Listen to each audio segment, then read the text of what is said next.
நீதி தவறும் அரசன் அரசனே அல்ல, கொலைகாரன். இல்லை இல்லை, அவனைவிடக் கொடியவன். கத்தியைக் காட்டி வழிப்பறி செய்யும் கொள்ளைக்காரனைப் போன்றவன் அதிக வரி வசூல் செய்யும் அரசன். முறை தவறி ஆட்சி செய்தால் பசுக்கள் பால் சுரக்காது, மழை பெய்யாது, பயிர்கள் வாடும், உயிர்கள் மடியும், கல்வி மறந்து போகும், செல்வம் அழியும், பழி தேடி வரும், புகழ் ஓடி ஒளிந்து கொள்ளும், மக்கள் விலகி ஓடுவர். முறையாக ஆட்சி செய்.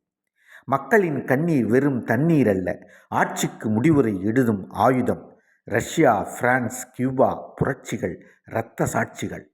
முறையற்ற ஆட்சியில் செல்வத்தோடு வாழ்வதை விட வறுமைக்கு வாழ்க்கைப்படுவதே மேல். மக்களின் முகத்தில் புன்னகையை மலரச் செய்பவன் புகழில் இடம் பிடிக்கிறான். கண்ணீரை வரவழைப்பவன் சுடுகாட்டில் இடம் பிடிக்கிறான்.